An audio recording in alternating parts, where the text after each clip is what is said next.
بسم اللہ الرحمن الرحیم۔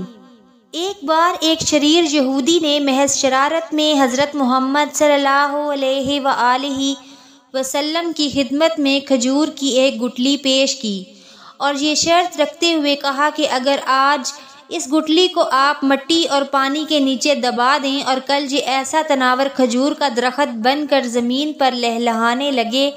جس میں پھل یعنی کھجوریں بھی پیدا ہو جائیں تو میں آپ کی تعلیمات پر ایمان لے آؤں گا، گویا مسلمان ہو جاؤں گا۔ رسول اکرم صلی اللہ علیہ وآلہ وسلم نے اس کی یہ شرط تسلیم کر لی اور ایک جگہ جا کر آپ صلی اللہ علیہ وآلہ وسلم نے اس گٹلی کو مٹی کے نیچے دبا دیا اور اس پر پانی ڈالا اور اللہ سبحانہ وتعالیٰ سے دعا بھی کی اور وہاں سے واپس تشریف لے آئے۔ اس یہودی کو دنیاوی اصولوں کی کسوٹی پر یقین کامل تھا کہ ایک دن میں کسی طرح بھی کھجور کا درخت تیار نہیں ہو سکتا تھا،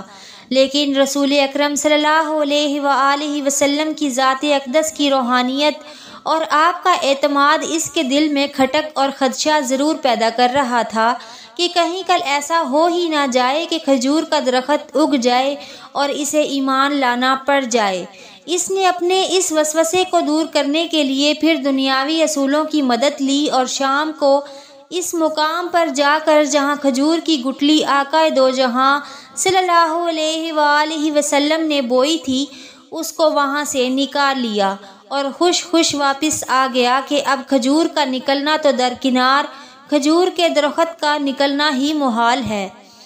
لیکن وہ نہیں جانتا تھا کہ جب معاملہ اللہ سبحانہ وتعالیٰ اور اس کے رسول صلی اللہ علیہ وآلہ وسلم کے درمیان ہو تو دنیاوی اسباب بے معنی ہو جاتے ہیں۔ اگلے دن آقا دو جہاں صلی اللہ علیہ وآلہ وسلم اور وہ یہودی مقام مقررہ پر پہنچے تو وہ یہودی یہ دیکھ کر حیران رہ گیا کہ وہاں ایک تناور درخت کھجور کے گچھوں سے لدا کھڑا ہے۔ اس یہودی نے جب اس کی کھجور کو کھایا تو اس میں گٹلی نہیں تھی، تو اس کے منہ سے بے اختیار نکلا، اس کی گٹلی کہاں ہے؟ مرقوم ہے کہ اس موقع پر رسول اللہ صلی اللہ علیہ وآلہ وسلم نے ارشاد فرمایا کہ گٹلی تو تم نے کل شام ہی نکال لی تھی، اس لیے گٹلی تو کھجور میں نہیں ہے، البتہ تمہاری خواہش کے مطابق کھجور کا درخت اور کھجور موجود ہے۔ کہا جاتا ہے کہ وہ یہودی اللہ سبحانہ وتعالیٰ کے اذن سے رسول اللہ صلی اللہ علیہ وآلہ وسلم کے اس معجزے کو دیکھ کر مسلمان ہو گیا۔ اس واقعے کے بعد سے آج تک بغیر گٹلی والی معجزاتی کھجور مدینہ منورہ میں خوب اگتی ہے، دکانوں پر فروخت بھی ہوتی ہے۔ اس کھجور کا اصل نام سکھل ہے، اسے سکھل بھی کہتے ہیں، اور اگر آپ کو نام یاد نہ بھی رہے تو آپ اسے بے دانہ کھجور کہہ کر بھی طلب کر سکتے ہیں۔ اب بہت زیادہ علم رکھنے والے بالخصوص نباتیات یعنی کہ باٹنی کے ماہرین بھی یہ پوچھیں گے کہ جب سکھل کھجور میں